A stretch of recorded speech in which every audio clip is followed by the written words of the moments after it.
Hey, good morning, good afternoon, good evening, wherever you are. Scott Luton and special guest Cathy Morrow Robertson with you here on Supply Chain. Now, welcome to today's live stream. Cathy, how you doing? Doing great. How you doing? Doing wonderful. It is so neat to have you back, one of our favorite repeat guests and collaborators. It's been too long, Cathy. It's been way too long. What's kept you so long? We've accumulated a big old inventory of some Mhm. really neat and intriguing topics to talk all about, right? You y'all have been super busy. I've enjoyed watching all of y'all's um, podcast and such. So Well, thank you. Thank you, Cathy. And we got plenty to talk about beyond supply chain. The Braves are moving into game 4 today. We got Woo. college football. As if global supply chain is not exciting enough these days, huh? Tell me about it. But there's supply chains with the football, with the baseball, That's and all right. of that as well. That is right. All right. So today, Cathy, you and I are going to be hosting a conversation. We're really excited to have Nate Endicott join us with RateLinx. We're going to be talking about how business leaders can optimize their customer experience, CX, all the rage these days, even in these ever increasingly challenging times, and making things more predictable, right? Predictability is a beautiful thing, isn't it, Cathy? It's a beautiful thing, especially in today's environment. It sure is. Yeah. And folks, boring is maybe predictability on steroids, but that's really a beautiful thing. I wish we had sometimes more boring supply chains, but little shout out there to Chris Barnes. Okay, so Cathy, we're also towards the latter half of today's conversation, we're going to be talking about some research that you're leading in the reverse logistics space too, right? Oh, that's right. That's right. The Reverse Logistics Association has been super busy for a while, and we are conducting a very important survey that we hope lots of people, will be willing to contribute to help us. Yes. Tony Sciarrotta, if he was here, he would say, finally, the reverse logistics industry is getting out of the dark side into where it should be, a seat at the table. No And longer on the dark side, as he right, likes to describe it. he's our reverse logistics practitioners are Jedi's now. They're not. It's not Darth Sciarrotta. He is. It's Tony Skywalker, perhaps, Cathy. So, That's a good description, Tiffany. so speaking of, Felicia is with us with RLA. So great to see you, Felicia Prisbilla. Hope this finds you well. Hey. She's also a big fan of Cathy. We got Michael J. Darden, Senior. Hopefully, Mike, hopefully this finds you well via LinkedIn. Great to have you here today. So stay tuned for what's going to be a wonderful conversation. So Cathy, let's see here. If you had to pick one thing that we're going to chat about today that perhaps you're most excited about, just one thing, what do you think that would be? Oh my goodness. Thank you for putting me on the spot here. Well, Actually, I have to say, I mean, customer service, the whole customer experience has got to be one of the most important things. It's always been important, but I think in today's world, where you have such delays occurring, you got to stay in touch with that customer. that's right. I like that, and keep not just one finger on the pulse, but maybe all four, and sometimes a thumb. And Exactly. I think Exactly. that's where I think that's where some of the really cool lessons learned from me have been in these recent years, because supply chain plays a critical role in that customer experience in so many different ways, and it's really cool also to see organizational leaders dive in deeper into the discipline that is customer experience. So we're going to be talking about how 3 ways, when Nate joins us here momentarily, 3 ways to deliver a predictable customer experience in these ever-changing, uncertain times. I want to give a little quick shout out. Corey Comer is with us as well. The Dude, Cathy, I think is one of his nicknames. We were talking about, what's that movie we were talking about pre-show? The Big Lebowski, right? Yeah. So, Corey, hope this finds you well. And of course, Libby is with us as well. Libby, great to see you tuned in via LinkedIn. Thanks so much. Okay. So, with no further ado, Cathy, are we ready to get things going? Yes, definitely. I am looking forward to hearing All right. more from Nate. Do you remember, really quick, because I know we both spent time in South Carolina. There was a kids show, I want to say Joe Penner in Columbia. Does that ring a bell? Oh my So, God, vaguely. so when we brought the guests in, he'd had all the kids do this, let's get the cartoon reel turning. Yes. So with that said, I want to bring in Mr. Nate Endicott, Senior Vice President, Global Sales and Marketing with RateLinx. Nate, good afternoon. How you doing? I'm doing good, guys. Fired up to be here, Scott. Well, great to have you back. Mr. Knows It, Cathy. Joe Penner was Mr. Knows It, just to finish that thought. I remember Mr. Knows It. And he had the kids on platforms, Nate, and I think every Saturday morning for a couple hours. And then when he'd introduce the cartoons, he'd get all the kids to engage. It was Scott, you're old. If you I am. Well, hey, we may be old, but we're all old friends here, and I'm really excited to have Nate back and Cathy back as we talk about not just customer experience, but supply chain and transportation and getting stuff moved and doing it in an efficient, successful way. So we're gonna get to that in a second. But Cathy and Nate, we're gonna have a little bit of fun, arguable fun, before we get to the heavy lifting. So, did y'all know, Nate and Cathy, that today is National Savings Day? Do you have any idea? When we were talking pre-show, what's that, Cathy? Tell that to my son. So we can all relate with kids, right? And how sometimes, I know I did as a kid, we ignored good advice when it comes to saving. In fact, pre-show, I might get my legs broken later, Nate and Cathy, but on the front before we went live, I said, okay, folks, we're going to talk about a really fun topic, National Savings Day. And Amanda, my dear wife, says, oh, not so much fun. I mean, it was not a topic that was fun to her. But that's okay. That is okay. And by the way, good morning and good afternoon, Catherine McCleary. Great to see you. I hope this finds you well. All right. So let's talk about, I'm going to ask y'all two questions as it relates to National Savings Day. The first one will be more fun. And I want y'all to tell us, and Nate, I'm going to start with you. Tell us a piece of advice related to saving money that maybe your parents or some relatives or friends, you name it, would try to, bang into your head as a kid. Yeah, I mean, growing up in, church, we'd have little stupid piggy banks that I hated. You'd get something and you'd have to give a tithe and then you'd get to save. But my grandpa probably was the biggest influence just from a business standpoint and a money financial standpoint. When I was a little kid, he used to always preach to me over and over and over again, hey, $25, try to put $25 a month away.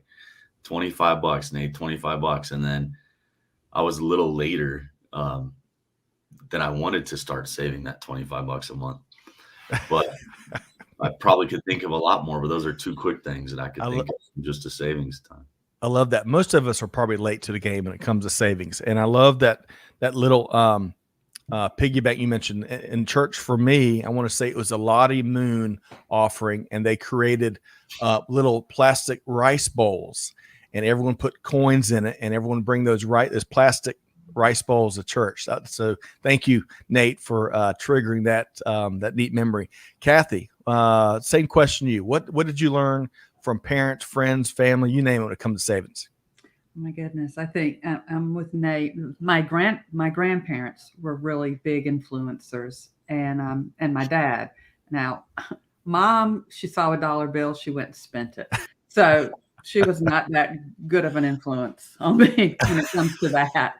But I was always taught to put aside 20%, just flat out set aside 20%. Right. And I did, at an early age, because I was the one that was a little more conscious of saving. I think I was always called the old soul growing up. You were ahead of the curve. My brother was another one, saw the dollar bill, spent it. So I always had a shoebox before I had a savings account at a bank, and I always dropped dollar bills here and there from babysitting, selling Avon, all the way up to the first real job. Really? Mm. Man, okay. So you're a bit unique when it comes. I was like your mom and your brother, man. I couldn't. That cash would burn a hole in my pockets as a kid. By the way, Azalea says gold is a piece of advice. And gold, like those commercials, invest in gold, right? And great to see you, Azalea. Chuck Johnston is with us. Hey, Chuck. Hope this finds you well. Reverse logistics is blowing up. Great to see you. I agree. And Chuck, we enjoyed your time with us not too long ago.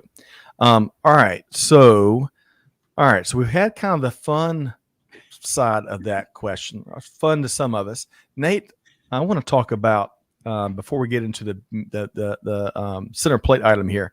What's a way that you've seen organizations save here in recent months? Whether that relates to time or money or other resources, what's been a creative thing you've seen maybe? Yeah, I mean, I think time's a big thing. I think even though it's been on their side, it's also been against them. I mean, think about work from home.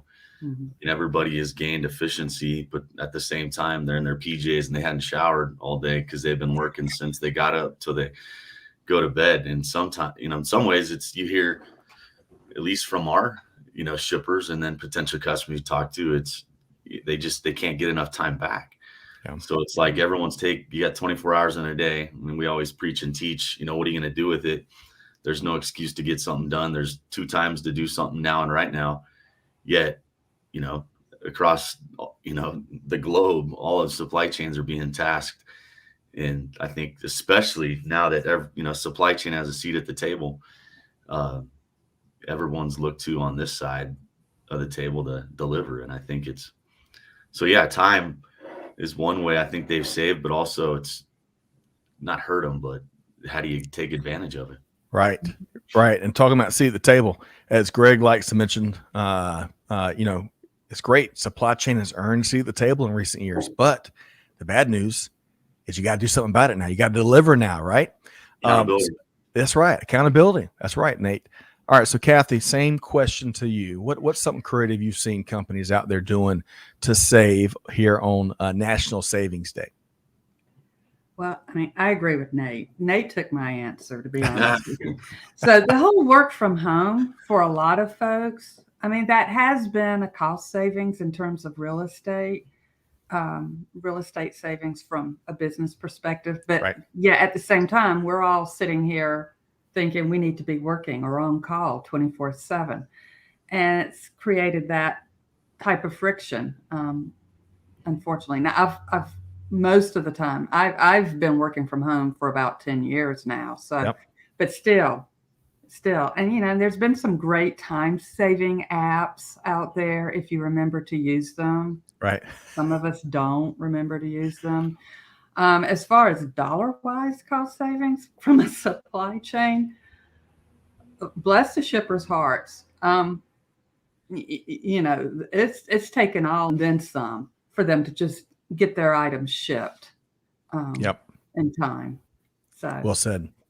Well said. We were on an interview this morning with one of the world's leading do-it-yourself retailers, and we were talking about global supply chain burnout. Whether drivers, fulfillment workers, retail workers. We've all seen recent stories about some of the unique challenges that our ocean transportation workers have to endure. So we got to love on our workforce for sure. And I appreciate both of y'all touching on that. And really quick, Cathy, you talked about the working from home. It's really neat to see employers leaning into that and finding a way to allow that, because that gives a lot of folks, that commute time back. That then they can either get more work done or spend, maybe grab breakfast with their kids or something, a couple times a week. Concept. Yeah, what a concept. That's right. All right. So I want to do this. We're going to, we love our lists around here, Nate and Cathy, and we've kind of built the main part of today's conversation around a top 3 list. 3 ways to deliver a predictable customer experience in truly these uncertain times. So Nate, we're going to walk through these. We're going to step through these and hear your some of your thought leadership. And then Cathy, I'm going to get your take on these. And folks in the skyboxes in the comments, we'd love to hear your take, whether your response to what Nate is sharing or Cathy's take, or hey, if you've got a top 3 list, we'd love to hear that too. So Nate, where are we starting with our top 3 ways to deliver that predictable customer experience? Yeah, no, good stuff. I would say number 1 is visibility, Scott.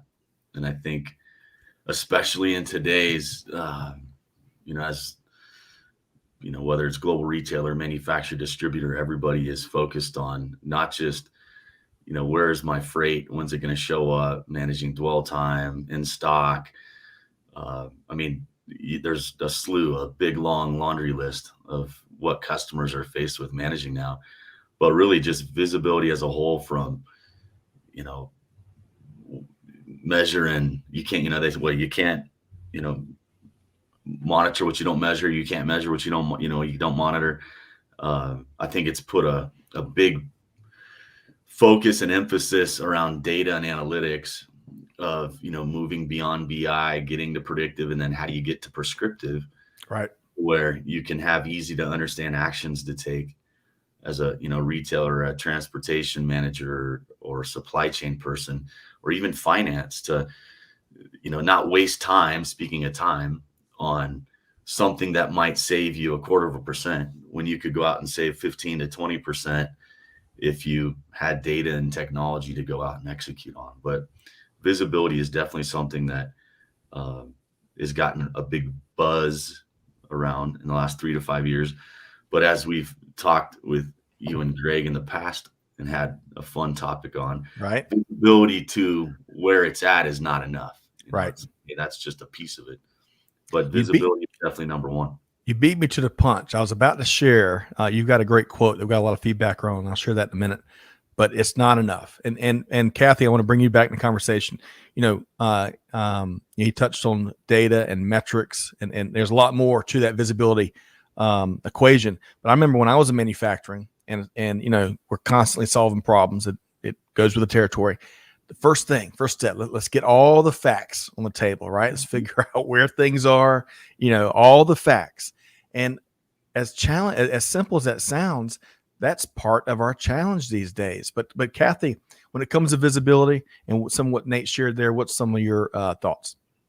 Oh, I think Nate is spot on. I really like being able to understand the actions that's needed. Particularly now with all the delays and not even knowing who our suppliers are past those tier 1 suppliers. Right. And, with the ships sitting off the coast, right, off the West Coast, as well as the East Coast, because there are some waiting to enter into Savannah. Being able to be more proactive, versus reactive, I think is really important. And having that real-time visibility is so important, all the way to our front doorstep. I love that. I love that. And then, of course, as we touched on the front end, on the reverse side and return side, having that visibility come back the other way. I mean, it's in demand. It is absolutely in demand. So yes, it is. To finish this this first one, Nate, on what you shared a second ago. So I track you down on social media. I love the stuff you dropped there, Nate. And I'm quoting you here. Quote, let's face it, visibility is not enough. Today, companies need to proactively manage changing conditions, network performance, and spend. So when it comes to, let's talk about those last 2 things as we wrap up the visibility part, network performance and spend. Give me your takes on that, Nate. Yeah, I think if you look at, every customer, potential customer, shipper we talk to on a daily basis, and even our customers, today's day and age is different than, the new abnormal is different than what it was 2 years ago, where you could, have some analytics, you might have some BI, and you could actually just get your team in a room and focus on maybe 3 strategies for the year. And, you maybe go out and you have some cost savings goals, but you don't have to be too aggressive, and you're, measuring your customer experience, and you're measuring, lead times or transit. And now all of a sudden it's daily. Right. It's like, things change. It's like your metrics are changing. How can you be the first to know and then deliver, not just in, outside to your customer experience as a customer, but also your internal customers that need to know from you. But typically the two initiatives that we find right now that everybody's after is cost and performance. And so that's where it's on that performance side, that network performance, and spend side. You no longer can just have a miscellaneous bucket of your accessorials and then waste time to go get them. And then find that, again, you have a detention, finance is like, hey, why is detention up? And you find out that it's, 0.28 of your spend. It's like, why are you focused on that? Right. So it's, analytics, spend analytics, breaking everything down. I mean, really, everyone's really wanting total landed costs. So how do you get to that? And then on the network side is, again, you can't just measure on the tracking side for network performance, visibility. It's the whole thing. Like, how is your network performing? And then getting scorecarding and supplier scorecarding, carrier scorecarding. Visibility is king. Data is king. He who has it wins. And how do you stop having emotional, outbreaks and just have facts? There's no crying in supply chain, Nate. I Jeez. think it's what you're saying there. There's no crying. All right. So I want to say hello to a few folks. Cathy, I'm going to get your final thought here, and we're going to keep on trucking. I want to say hello, Larry Klein. Great to see you here. Congrats on your new position within supply chain. So great to see you. Shiraj is with us. So hello, Shiraj, via LinkedIn. And Patrick, great to have you here as well, also via LinkedIn. Okay, Cathy, I know there's only one other person I've heard recently say accessorial. I think I said that right. And that would be Cathy Morrow Robertson. I know you take a deep dive there, but I heard a little story the other day. A fellow entrepreneur that's in, we'll call it a printing business, as a major carrier would deliver things to this business, and he'd give them a box to take on their way out.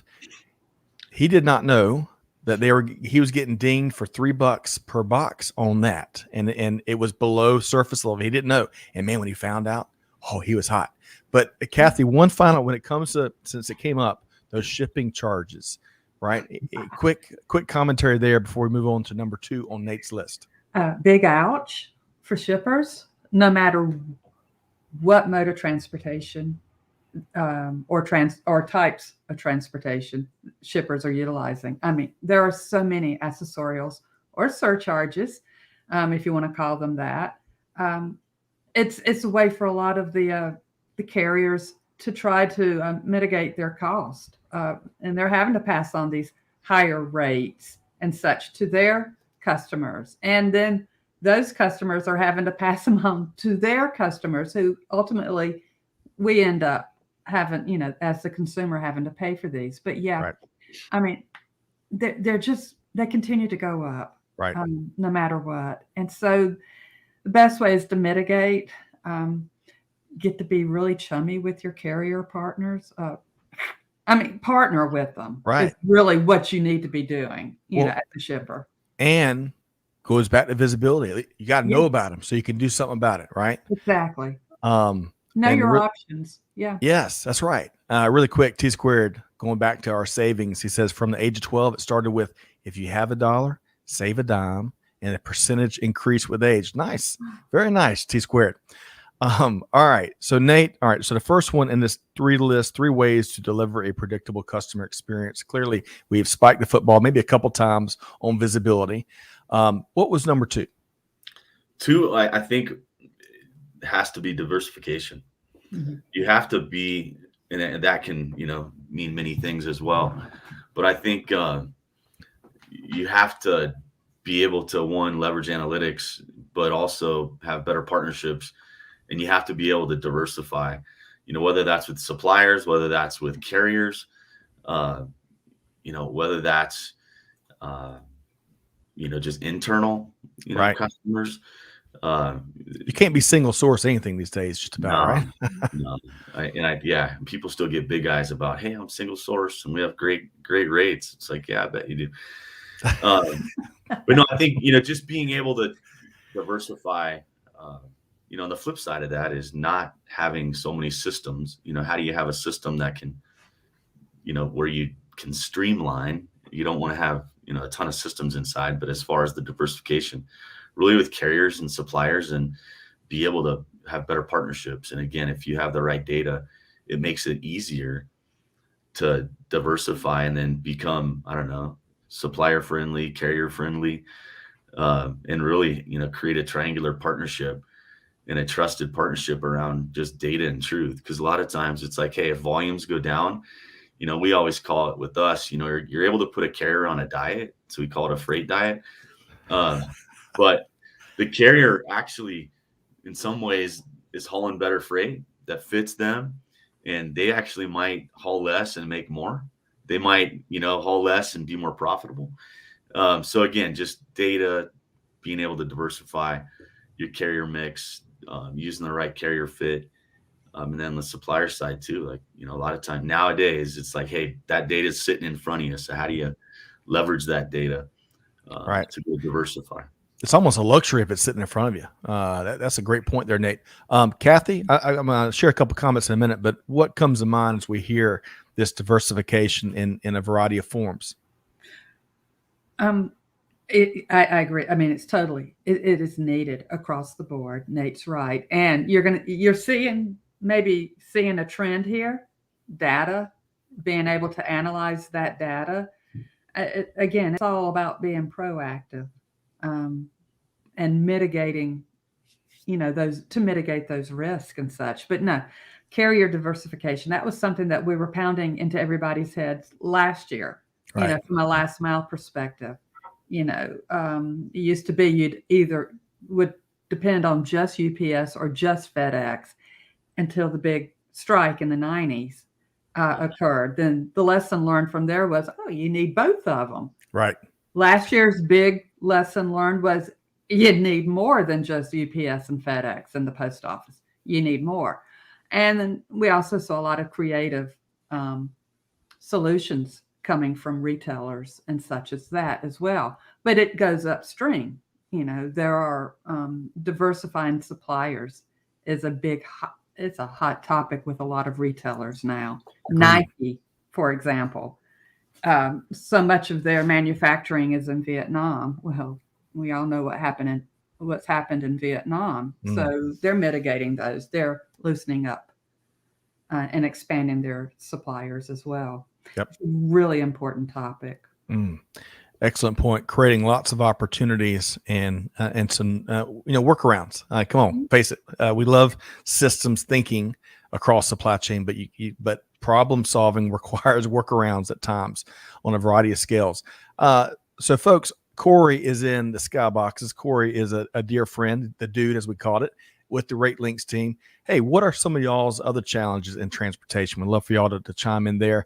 As Alea, by the way, Nate and Cathy, recent experiences, she says, buying furniture desk, which was, if I understand this right, math equations are not my forte, $78 desk, but the shipping, or maybe with shipping, was $356. Whew. How about that?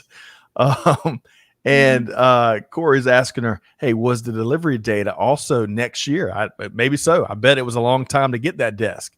And Larry adds, always have a backup. Diversification, redundancy, always having a backup. Okay. Yep. Let's talk about, so we had visibility number one. We got diversification and a variety of definitions and ways and applications number two. Nate, what is number three on our top three list here? I'd say three is agility, being able to, how do you go do it? How can you have, the insights and the system, and or, team, how do you stay lean in today's day and age? But really, how do you become agile, and how do you go deliver an agile supply chain? But agility is definitely number three. And from a system side, I think the flip of this whole thing is what has caused a lot of people to streamline. Is everybody had, if you think about just from a data side, all the data points that you're going to have, ERP, TMS, WMS, OMS, trade management systems. Then you have, some people, people in some ways still kind of the old school mindset where you have to have a freight audit provider, and then you have a tracking provider, and then you have, a data provider, and then you have data quality inside. It's like, how do you streamline all that and become more agile? And then you think about diversification. Like, can you diversify carrier mix? Can you, I was talking to a customer this morning before, our call and our time together, and, they have a TMS, a UPS system, a FedEx system. Their IT spends 16 to 32 weeks trying to put in regional carriers. They want to become data driven. They want to digitize decisions inside. But they're like, hey, we could become data driven, but be careful what you wish for, because we can't deliver that.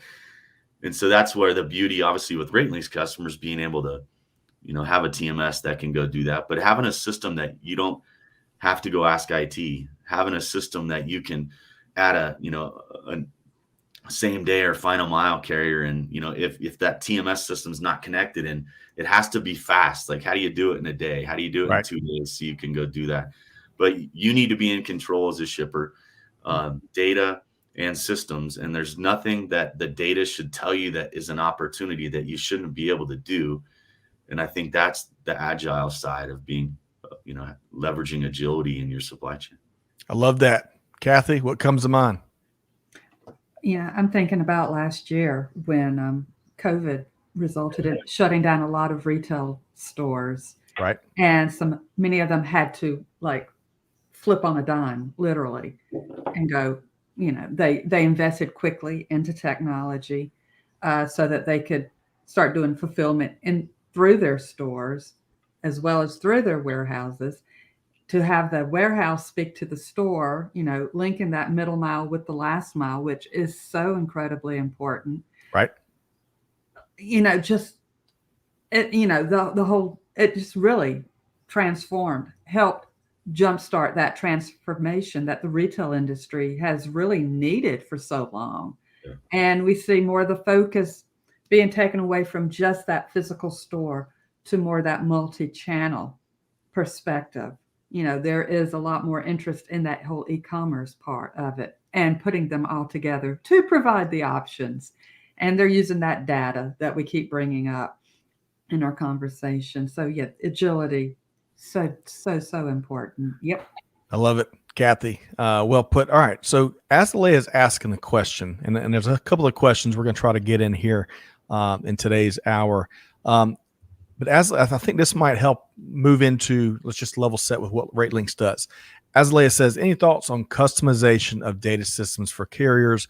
What are some best fits tools in the building systems to fit each partner?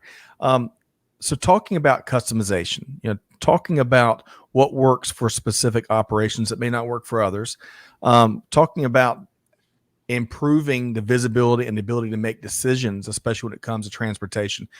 Give some thoughts there, Nate, and then let's make sure we level set on what exactly RateLinx does in a nutshell. Yeah. I think it depends on if you're a carrier or if you're a shipper. I think there's definitely systems out there for, both. Some guys have had a niche where they're, hey, it's more carrier focused or it's more, shipper focused. I think today's day and age is, how do you build, whether you're a carrier, geez, it's, you throw people and, it's being a carrier in today's, it's just, I think, just as hard as being a shipper, Right. Maybe even harder in some ways. But I think, system wise, there's definitely systems out there that, whether it's analytics and data and visibility or, inside the four walls, that it just, what's your strategy? What do you, what's your end goal? What's your initiative? And, go seek it out. What does success look like?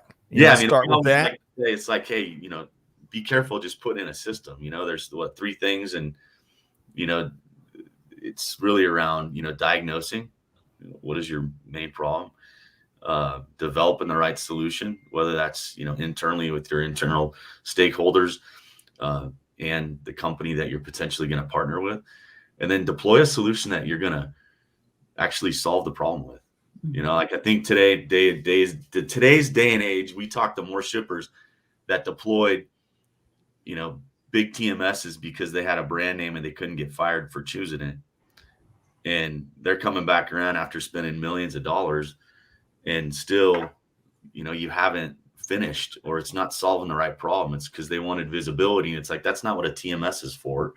It's that TMS is typically planning and execution. So yeah, diagnose, develop, and then go deploy the right solution that's going to give you the right results of what you want. Yep. All right. So, Cathy, I want to get you to weigh in here on this notion of customization and sourcing solutions, and then we're going to circle back to Nate and make sure we get a good understanding of what RateLinx does. So, Cathy, any thoughts on Azalea's question? I think customization is very much needed and wanted. I mean, every business, shipper, carrier, or whomever has a very unique strategy, and these technologies need to address those strategies. It's almost, I always sit there and tell people that one business's supply chain is like their social security number. There's not another one quite like it. I like that.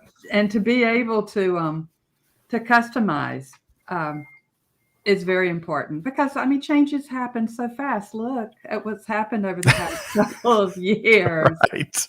And thankfully a lot of these systems are cloud-based, which makes it a little easier to customize Right. to fit a particular shipper or carrier or whomever's strategies or requirements and such. So that's a very good thing, and they're real time too, which is even better. I love that. Democratization across supply chain has been a really neat thing. Okay. I want a couple quick comments here. As Leia's talking about the trader shortages out there is one of the challenges. Chassis. Someone told me on chassis alone, it's like an 8-year waiting list. 8 years? Unless you know someone. Holy cow. Let's share. Thursdays, maybe. It's unbelievable. Larry says, I couldn't even get a pressure washer delivered from Lowe's. How about that? Let's see here. Rhonda, great to see you here. It says time got away from me after some PTO. Hey, PTO is a good thing. So Rhonda, hopefully you're getting lots of PTO out there in beautiful Arizona. And then I got a couple questions I'm going to try to circle back on. We'll try to get to those. But for the time being, Nate, in a nutshell, and it's tough to do it justice in a couple minutes, but tell us, what does RateLinx do? Yeah, we help shippers ship, track, and pay less for freight. Do it better. It really, in today's, what shippers are up against. Again, how do you leverage data, and how do you get beyond, BI and reporting and beyond predictive? There's data out there. When you connect it all together from a control tower standpoint, you can absolutely, have insights that are telling you, hey, what are your strategies? How much would it save us if we went to this regional carrier? What if we, looked at pool point? And what if we, again, there's multiple strategies, whether it's an LTL or truckload or ocean, or you got to be able to have the data telling you, so you spend less time looking and going and delivering for the organization. So RateLinx really focuses on helping, shippers leverage data. Most of the time they use their same TMS. They don't have to use ours. We can augment. We want them to, really operationalize the data. And if they can use their TMS, they use it. If they need to use pieces of ours to go, do it, they do it. We typically, if you're on the data side, there's no charge for the TMS. We just go deploy it. I think today's pricing model is very interesting. For most, TMS companies, they're having to hopefully change their pricing model to help customers. Our customers aren't handcuffed, to go execute a strategy. They don't pay professional service fees. So if they want to make a change, add a carrier, do something the data tells them to do, they just do it. So really around, ship, track, and pay better. We have TMS. We also, on the track and trace side, one of the top real-time visibility providers of connecting that data together. And then we also come alongside on that invoice side to connect the cost side. So we, one of the top freight audit pay providers. So, having, 3 to 4, pieces of your solution, is pretty powerful, so that they don't have to go out and, I guess, hodgepodge a bunch of stuff together and then focus on data quality themselves. Supply chain stone soup. We'll try to avoid that if we can, right? But you know, I love the flexibility I heard there, and the agility, and also the willingness to play nice in the sandbox. Cathy, you're nodding your head. What did you hear there that appeals to you? I mean, I think the whole collaboration perspective, working together, is critical. Yep. And again, data. Yeah, the ability to analyze that data. So yeah. Well, we're going to touch on that in a second. I know that's one of your mantras here, and I love that about you, Cathy. There's a lot of good stuff. We're going to touch on that in a moment. All right, so Nate, one last thing about RateLinx. Mm-hmm. You mentioned best of business a couple of times, but it's been vetted. Y'all have been adding to your trophy case here lately. Tell us about some of that recognition. Yeah, no, I mean, everyone has awards and goes after stuff. I think for us, that's kept us busy, and it probably will for a long time, is just Gartner. I mean, being in Magic Quadrant, I can't tell you a number of deals, that we didn't get, even though they've called, back after you don't get it. Again, you can't get fired for picking someone in Magic Quadrant. So we are in the TMS Magic Quadrant. We are in the Magic Quadrant for real-time visibility. We also are one of the top certified providers with FedEx and UPS globally. So, we're in the Gartner small parcel, multi-shipping carrier solution, and then also on the freight audit pay side. So we're in 4. I think we're one of the only that are in 4 of the market guides and Magic Quadrants within Gartner. Yes, and Nate, I'll throw this out there because this is my understanding. And folks, if I get this wrong, y'all just reach out to me. But I think RateLinx is the only one in all 4. And I may have that right. We'll see. But let me know. But nonetheless, it has been, I love third-party validation, right? And gosh, if you're going to get third-party validation, Gartner's one of the best in the business, to your point. Sheldon says, sounds like you guys have decoupled the value eroding activity of searching for transport solutions resources from the value chain, creating value for customers. Good stuff. I agree with you, Sheldon. That is some good stuff. Mm-hmm. All right. So I want to switch gears here. We're turning to come down the home stretch. Y'all with this, Cathy and Nate. Don't worry, I'm not going to, no more hand gestures anymore. I had a little my Mr. Knows It flashback on the front end here. But data and visibility and good resources, incredible resources. These are some big themes of today's conversations. And Cathy, that's why I want to switch gears. And before we touch on the research you're leading for our friends at RLA, you've got something that I just subscribed to that at first glance, you talk about some great information, data analysis, tip of your fingers. That the Substack. What do you call it? Tell what do you call that? It's website, substack.com, which allows folks just to write, and it's free to sign up. I started doing it off and on back in the spring. Yep. It's a little different than doing a blog post on the website. To be fair here, my website is old and it's tired looking, and I've just been too busy to work on it. So I started writing off of Substack, and it's kind of taken a life on its own. And I like to focus on rethinking the supply chain, because I think we need to seriously rethink supply chains. Agreed. So I just kind of focus on whatever is of interest to me at the moment. And for the past few months, it's been about parcels.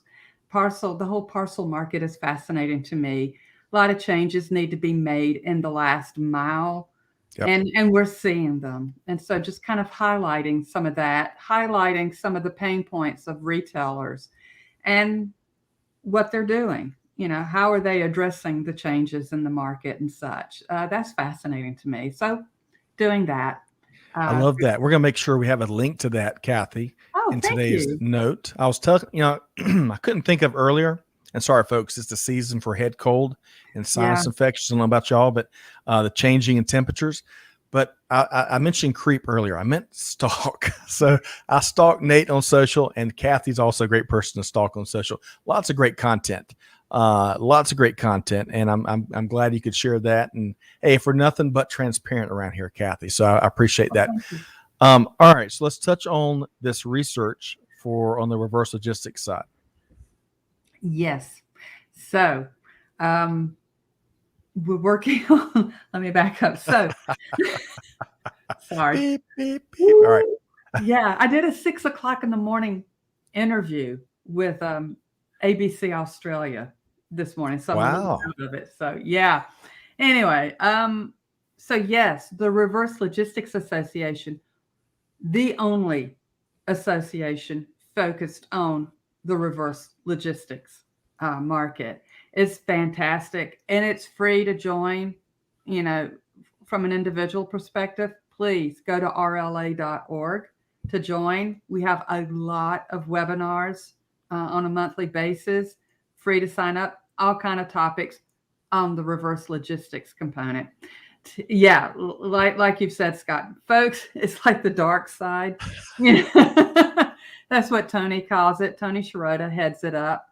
And we are working on a returns index, trying to figure out, to establish how big is this whole returns thing, for lack of a better description. Yep.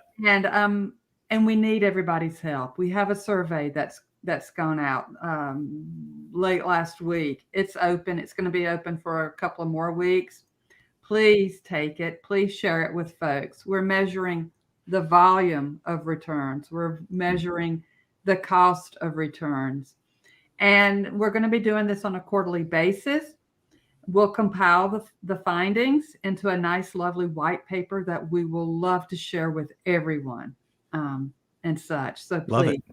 So yeah, thank you. I love how you and your efforts there with RLA and our friends Tony and Felicia and all, bringing structure to an industry that's emerging. It's more important perhaps than ever before, and that structure, so we can look at it differently and benchmark differently. You name it. So a lot of good stuff there. RLA.org. Speaking of great resources, Nate, we've got a webinar coming up. It's going to be scheduled very soon.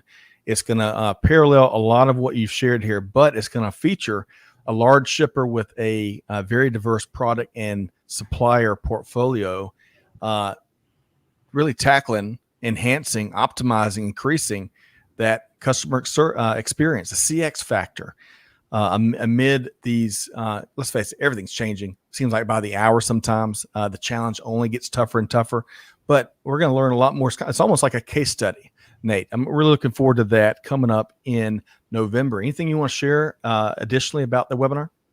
No, I mean, you high leveled it. I mean, it's with school specialty. They are keeping our schools in business, which it's a blessing. And I think it's one of those things. Everyone always thinks of name brands. Sometimes the name brands don't actually have as much freight as the other guys.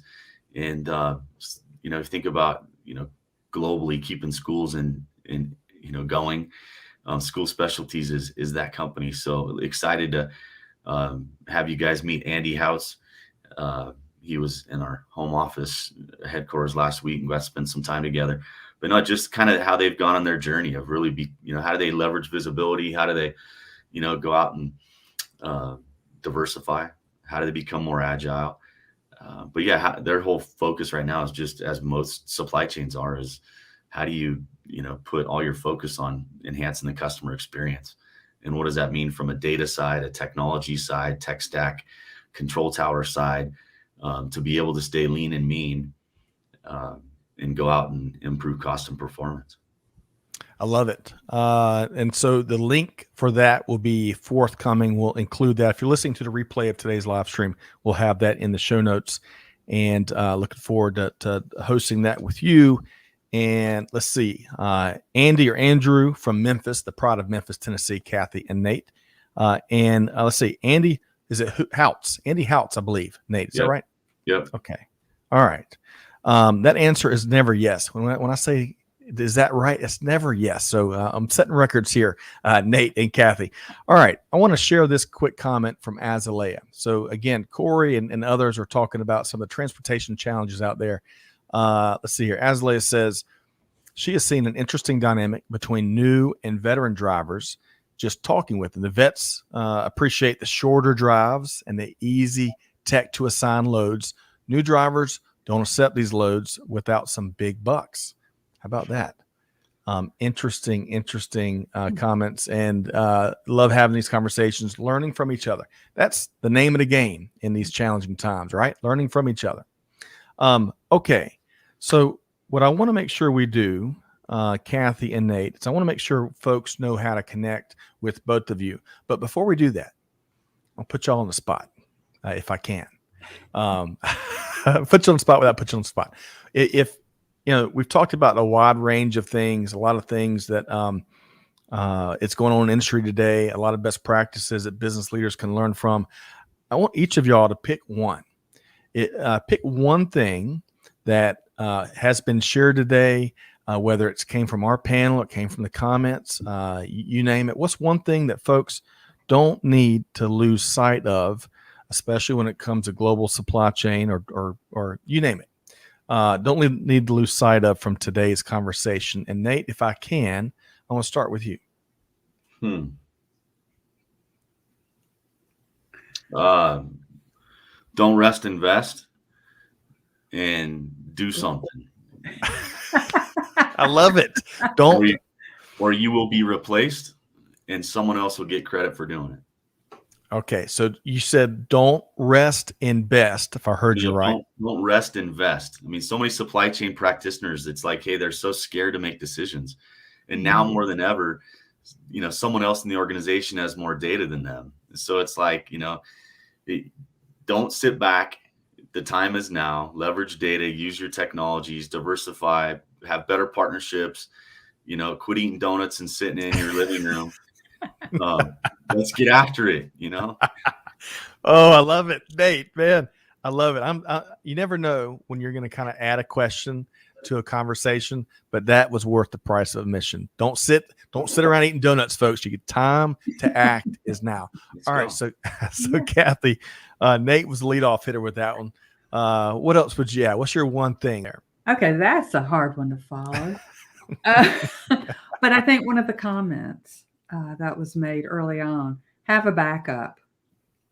Yep. Always, that just in case. So, the whole big question of just in time, I think the whole just in case is the new mantra moving forward.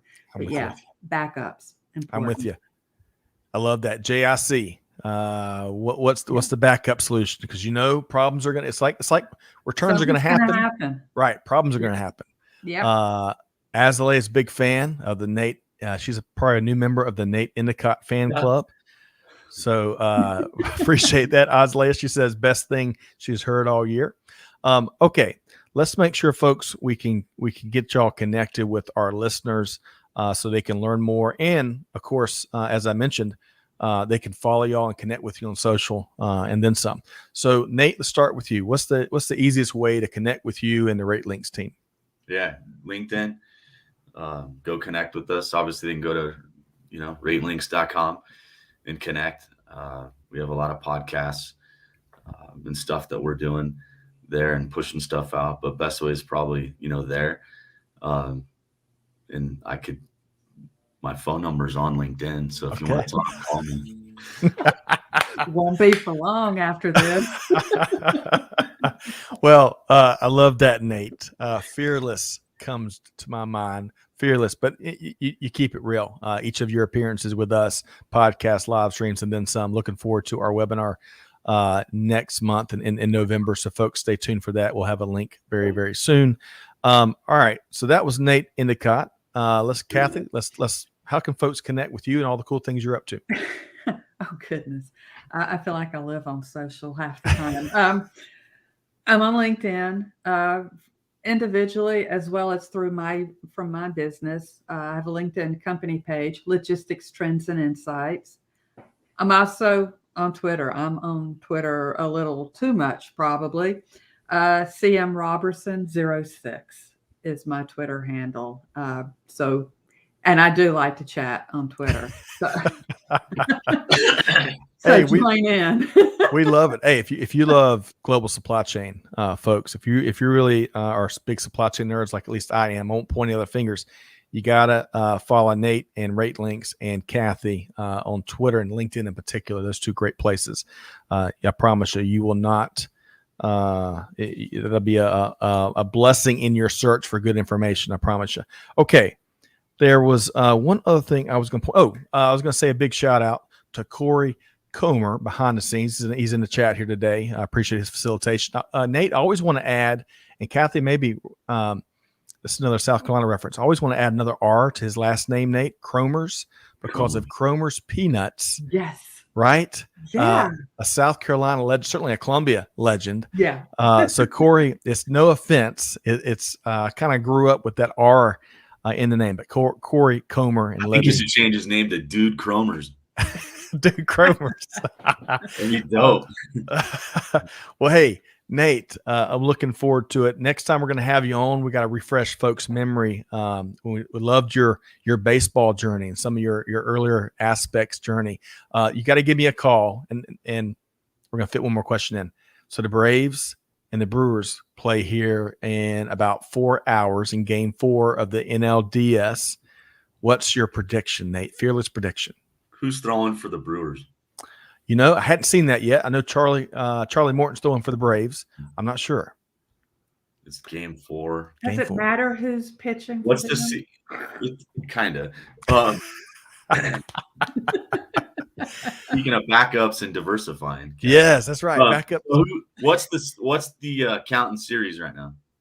So it's 2 games to 1. The Braves have an opportunity to close out the series. They have 2 opportunities at home. And it's home. Right. I don't think they want to wait another day. I think that tonight it's over. The Braves send Brewers home and sliding down their own slide at home court advantage. I love that. And I'm getting a late breaking update. Clay, also known as Diesel here because his engine's always running, says Milwaukee is going to start lefty Eric Lauer. So I'm not sure. I'm not sure I've seen Eric Lauer pitch a game, but you heard it here first. Nate's calling a Braves win in Game 4 of the NLDS. Nate, Endicott, always a pleasure. I appreciate your time here today. I appreciate our partnership and love to see what RateLinx has got cooking. We'll see you soon, really soon, Nate. Thanks, Cathy. Thanks, Scott. Yeah, we'll talk soon. All righty, bye. All right. And, Cathy, Nate, you dropped Dude Cromers. Dude Cromers. Dude Cromers. And hear Corey saying that he's been in the peanut gallery.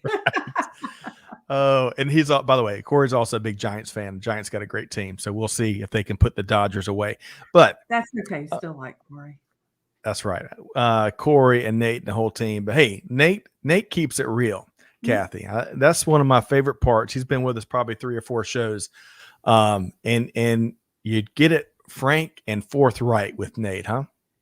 You do. And, and that's what makes a great partnership. You want to partner with folks like Nate. That's right. Because he's I don't think he's going to blow any smoke in your face or anything. So no, he's not. He's going to keep it frank and forthright. You're right, Cathy. Well, hey, it's great to reconnect with you. I appreciate as busy as you are. We had to go through Nate's agent and your agent to get you booked here today. But I think y'all's expertise and your journey. There's so much common ground there. So I appreciate you jumping on and sharing some of your expertise. And we'll have to do it again soon, Cathy. Yeah, I'd love to. And I really appreciate you asking me. Thank you so much. This has been fun. Had a blast. We'll have you back.